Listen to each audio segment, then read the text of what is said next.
Hello दोस्तों, मैं धीरेन्द्र स्वागत करता हूं आपका एग्जाम स्टडी विद संगीता में। दोस्तों, आज के इस वीडियो में हम कवर करेंगे रेलवे ग्रुप डी परीक्षा 2021 के लिए मैथ के कुछ मोस्ट इंपॉर्टेंट क्वेश्चन को। तो चलिए दोस्तों, हम अपनी क्लास शुरू करते हैं। पहला क्वेश्चन है दोस्तों, आज मैंने पहला क्वेश्चन आपके लिए साधारण ब्याज से लिया है और ये क्वेश्चन एग्जाम में पूछा गया है और आने वाले समय में भी इसी प्रकार के क्वेश्चन के पूछे जाने की संभावना होती है। तो देखिए, क्वेश्चन कह रहा है मैंने साधारण ब्याज पर कुछ धन दिया और 10 वर्ष पूरे होने पर मुझे दुगनी राशि मिली है। प्रति वर्ष ब्याज की दर क्या थी? तो दोस्तों, इस सवाल को मैं आपको दो तरीके से बताने वाला हूं। पहले मैं बताऊंगा आपको इसका बेसिक और फिर मैं आपके लिए एक छोटी सी ट्रिक कह लीजिए या फिर एक फॉर्मूला, उससे भी इस सवाल को सॉल्व करवा दूंगा।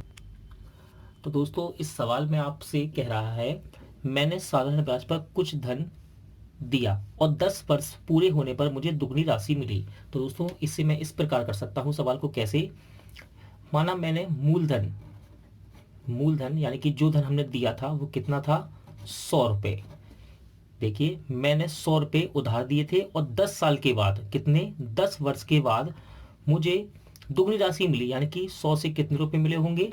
200 रुपए मुझे मिले होंगे। ठीक है, मूलधन कितना था? 100 रुपए, यानी कि मूलधन का मतलब है जो राशि मैंने उधार दी है। और मुझे 10 साल बाद, 10 वर्ष बाद मुझे कितने रुपए मिले? मुझे दुगनी राशि मिली है, यानी कि 100 से कितने मिले? 200 हो गए। तो ये हो गया दोस्तों आपका मिश्रधन। अब बताइए, मिश्रधन में से यदि मैं मूलधन को घटा दूंगा तो क्या निकल कर आएगा? साधारण ब्याज। ठीक है ना, क्या निकल कर आएगा? साधारण ब्याज। तो साधारण ब्याज कितना हो गया दोस्तों? साधारण ब्याज हो गया आपका 100 रुपये। ठीक है, और मूलधन कितना माना था हमने? 100। यहाँ आपसे समय कह रहा है दोस्तों, समय आपसे है 10 वर्ष का और आपसे पूछ रहा है कि प्रति वर्ष ब्याज की दर क्या थी, यानी कि आर आपको निकालना है। तो सिंपल सा दोस्तों फॉर्मूला है, हम लगाते हैं SI बराबर, यानी कि सिंपल इंटरेस्ट बराबर P into R into T by 100। ठीक है दोस्तों, साधारण ब्याज कितना दे रखा है आपको? 100 रख देते हैं हम। मूलधन कितना है? मूलधन भी हमने 100 माना है, 100। दर आपको निकालनी है इंटू टी, समय कितना लिखा है? 10 वर्ष। और नीचे क्या आएगा? 100। 100 से 100 कैंसिल हो गया दोस्तों, 0 से 0 कट जाएगा। तो आर बराबर कितना आ गया? तो दर आ गई आपकी 10%। ठीक है दोस्तों, इस सवाल के लिए मैं आपको एक छोटा सा फॉर्मूला बताना चाहता हूं। यदि आपसे एग्जाम में ये सवाल पूछा जाए तो आप कैसे कर सकते हैं। देखिए, इसके लिए आप इस सवाल को दोस्तों इस प्रकार ही समझ सकते हैं कि कोई धन, ध्यान सुनिएगा, कोई धन 10 वर्षों में दुगना हो जाता है तो ब्याज की दर क्या होगी? तो दर निकालने के लिए फॉर्मूला आप लगाएंगे दोस्तों, दर निकालने के लिए फॉर्मूला आप लगाएंगे n गुना -1 अपॉन टी इंटू 100%। क्या लगाएंगे दोस्तों? दर निकालने के लिए लगाएंगे फॉर्मूला n गुना -1 अपॉन टी इंटू 100%। देखिए, दर हमको निकालनी है n गुना, यहाँ कितना गुना हो रही है राशि? दुगनी हो रही है तो 2 लिख देंगे, दुगनी हो रही है। यदि 4 गुनी हो रही होती तो हम 4 लिख देते, यहाँ हो रही है दुगनी तो 2, -1 बटे टी, समय कितना दे रखा है आपको? 10 वर्ष, 10 रख देते हैं इंटू 100%, यहाँ चलेगा साथ में। देखिए ये कितना हो जाएगा? 1 बटे 10 बराबर इंटू 100%। ये 0 से 0 कट जाएगा तो कितना आ जाएगा आंसर? आंसर आपका आएगा 10%, यानी कि ऑप्शन सी। अगला क्वेश्चन देखते हैं। अगला सवाल कह रहा है दोस्तों, एक व्यक्ति 12% प्रति वर्ष के साधारण ब्याज पर बैंक से ऋण लेता है। 3 वर्ष के बाद उसे 5400 रुपए इस अवधि के लिए ब्याज के रूप में चुकाना होता है। उसकी ऋण की राशि क्या थी? यानी कि यहां हमें मूलधन निकालना है दोस्तों। दर कितनी दे रखी है आपको? दर दे रखी है आपको 12%। ठीक है, समय कितना दे रखा है आपको? समय आपको दे रखा है 3 वर्ष और आपको कितने रुपए चुकाने हैं? 5400 रुपए साधारण ब्याज के रूप में चुकाना है। सवाल साधारण ब्याज का है, 5400 रुपए ब्याज के रूप में चुकाना है, यानी कि SI कितना दे रखा है आपको? 5400 रुपए। और यहां से कह रहा है आपसे ऋण की राशि क्या थी? जो ऋण मैंने लिया था उधार, यहाँ कह रहा है एक व्यक्ति 12% की दर से साधारण ब्याज पर बैंक से ऋण देता है, यानी कि जो मूलधन लिया था वो आपको मूलधन बताना है, यानी कि P की आपको वैल्यू बतानी है। तो हम लगाते हैं फॉर्मूला दोस्तों, SI बराबर P into R into T by 100। साधारण ब्याज बराबर मूलधन गुणे दर गुणे समय बटे 100। साधारण ब्याज कितना है दोस्तों, 5400। P आपको निकालना है, R आपको दे रखा है 12%, समय 3 वर्ष और बटे में 100 नीचे आएगा। देखिए इसे सॉल्व करते हैं। 3 के पार से काट सकते हैं, हाँ काट सकते हैं। 18 बार कटेगा क्योंकि 18 तिया 54 होता है। 6 दूनी 12 और 6 तिया 18 यानी कि ये 300 हो जाएगा। 2 के पार से काट सकते हैं हम 150 बार। यहां बचा है P बटे 100 बराबर में 150। क्रॉस मल्टीप्लिकेशन करेंगे, गुणा करेंगे तो 100 का गुणा होगा काय में दोस्तों, 100 का गुणा हो जाएगा 150 में। तो P की वैल्यू कितनी आगे निकल कर, P की वैल्यू हो जाएगी 15,000 रुपए, यानी कि ऑप्शन सी। अगला क्वेश्चन देखते हैं। नेक्स्ट क्वेश्चन है दोस्तों, और इस क्वेश्चन को मैंने लिया है आयतन से। इंपॉर्टेंट क्वेश्चन है। क्वेश्चन असिस्टेंट ड्राइवर में पूछा गया है और हो सकता है कि आपको ग्रुप डी में ये क्वेश्चन मिल जाए। देखिए, अगर बेलन का बक पृष्ठ 880 वर्ग सेंटीमीटर है तथा इसकी लंबाई 20 सेंटीमीटर है तो इसका आयतन बताइए। तो दोस्तों सबसे पहले आप देखिए बेलन,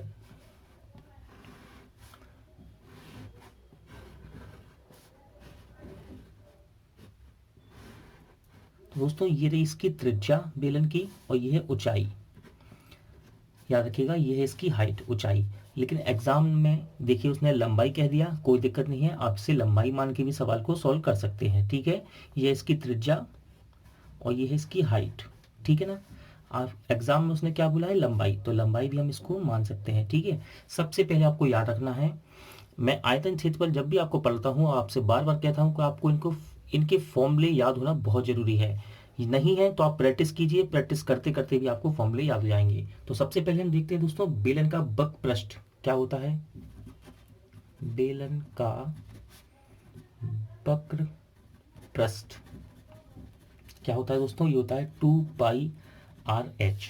ठीक है, और पूछ रहा है हमसे बेलन का आयतन, तो हमें पता होना चाहिए बेलन का आयतन क्या होता है। बेलन का आयतन ये होता है πr²h। ठीक है ना, πr²h। इसको आप याद भी कर सकते हैं। देखिए ये एक वृत्त है नीचे, वृत्त का क्षेत्र क्या होता है πr² और साथ में h, ऐसे भी याद कर सकते हैं। ठीक है ना, आप देखते हैं सवाल क्या कह रहा है। देखिए, अगर बेलन का बक पृष्ठ 880 वर्ग सेंटीमीटर है, उसकी लंबाई 20 सेंटीमीटर, उसका आयतन बताइए। तो देखिए बेलन का बक पृष्ठ क्या होता है 2πRh, 2πRh, और आपको कितना दे रखा है 880, तो रख दीजिए 2πRh। ये होता है बेलन का बक पृष्ठ होता है ना, और ये कितना दे रखा है 880, तो बराबर में 880 इसके रख दीजिए। सॉल्व करते हैं इसे। देखिए 2 पाई का मान रखेंगे 22/7। आर आपको निकालना है क्योंकि नहीं दे रखा है। एच ये रही दोस्तों 20, रख देते हैं यहाँ 20 बराबर में 880। सॉल्व करते हैं इसे। देखिए 0 से 0 कट जाएगा। देखिए 2 दूनी 4 और 4 का गुणा 22 में करेंगे तो कितना हो जाएगा ये 88। देखिए 2 दूनी 4 और 4 का गुणा 22 में करेंगे तो हो जाएगा 88। इसका मतलब ये 88 से 88 कैंसिल हो जाएगा, काट देता हूँ मैं। 7 क्रॉस मल्टीप्लिकेशन में यहाँ जाएगा और आर का मान कितना आ जाएगा आपका 7, यानी कि त्रिज्या निकल कर कितनी आ गई 7। ठीक है ना, आगे सॉल्व करते हैं। अब आपसे कह रहा है इसका आयतन क्या होगा। तो दोस्तों बेलन का आयतन क्या होता है, बेलन का आयतन होता है πr²h। तो पाई का मान रखेंगे हम 22/7। आर कितना निकाला हमने 7, तो यहाँ पे 2 बार लिख सकते हैं इसे हम, स्क्वायर है इसलिए, इंटू एच। एच कितनी रखी आपको, एच यानी कि लंबाई, यहाँ लंबाई कह रहा है लेकिन होता क्या है एच, ये तो 20 रख देते हैं। सॉल्व करते हैं, 7 से 7 कट गया। 7 का गुणा 22 में करेंगे, 7 दूनी 14 हासिल लेगी, 7 दूनी 15, 154 गुणा 20। बस इसको दुगना कर दीजिए। 154 का दुगना कितना होगा दोस्तों 150 का 300, 4 दूनी 8 यानी कि 308, और साथ में एक 0 है तो इसको लगा दीजिए। तो इसका राइट आंसर क्या रहेगा, ऑप्शन ए। अगला क्वेश्चन देखते हैं। अगला सवाल है दोस्तों रेलगाड़ी से लिया है सवाल और एग्जाम में पूछा भी गया है। सवाल क्या कह रहा है, 36 किलोमीटर वेग से यानी कि गति से दौड़ती हुई 100 मीटर लंबी रेलगाड़ी, ठीक है ना, एक पुल को पार करने में 25 सेकंड लेती है। पुल की लंबाई कितनी है। तो दोस्तों इससे पहले भी मैंने आपको सेट में रेलगाड़ी के सवाल समझाए हैं और मैंने आपको कई बार ये बात सबसे पहले बताई है कि यदि कोई ट्रेन किसी क्षैतिज चीज को, जैसे कि पुल, ये क्षैतिज हो गया, सुरंग, ठीक है ना दोस्तों, इस प्रकार की क्षैतिज चीजों को जब पार करती है तो इनकी लंबाइयां आपस में जुड़ जाती हैं। मैंने बहुत बार आपको बताया है, ट्रेन जब भी किसी पुल को, सुरंग को या फिर प्लेटफॉर्म को पार करती है तो इनकी लंबाइयां आपस में जुड़ जाती हैं। तो सबसे पहले आप इस बेसिक को याद रखिएगा दिमाग में। अब हम सवाल की तरफ चलते हैं। कह रहा है 36 किलोमीटर वेग से या चाल से दौड़ती हुई 100 मीटर लंबी रेलगाड़ी एक पुल को पार करने में 25 सेकंड लेती है, तो पुल की लंबाई क्या होगी? तो देखिए ट्रेन की लंबाई कितनी दे रखी है आपको? ट्रेन की लंबाई दे रखी है आपको 100 मीटर।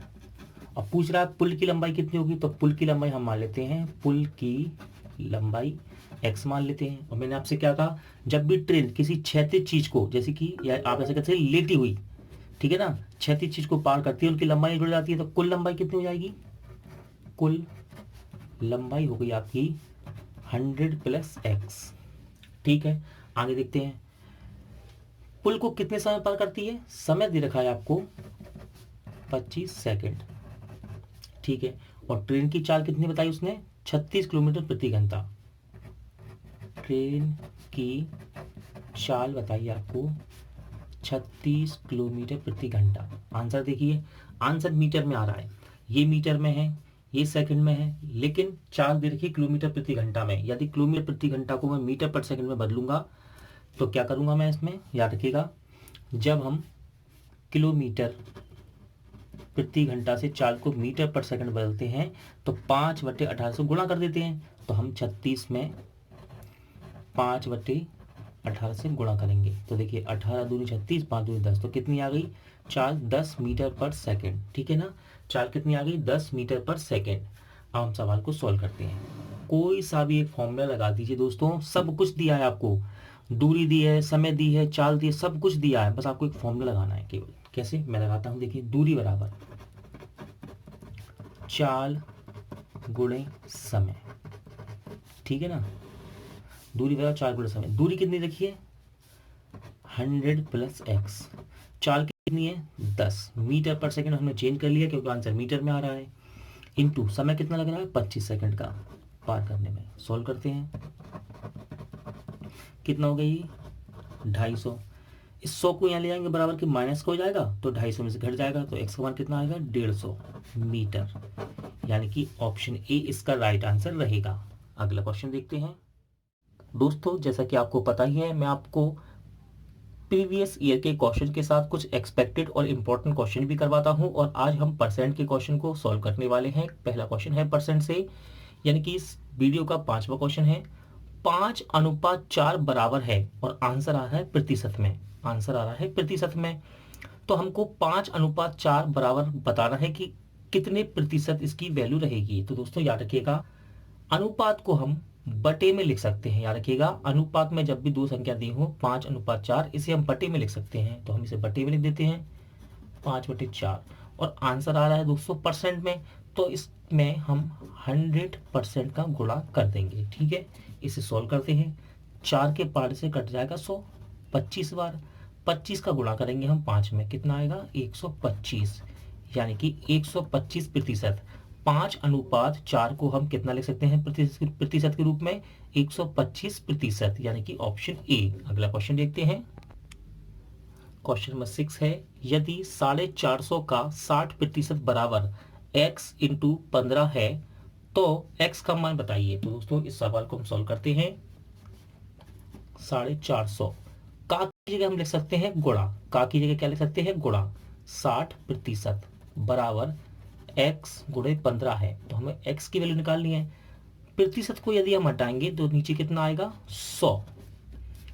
0 से 0 कैंसिल हो गई, 0 से ये 0 कैंसिल हो गई। ठीक है दोस्तों, इसे हम आगे सोल्व करते हैं। देखिए 15 के पार से 45 काट सकते हैं, हाँ 45 को काट सकते हैं, 15 3 45। ठीक है, 6 का गुणा दोस्तों 3 में हो जाएगा, तो ये कितना हो जाएगा? 18।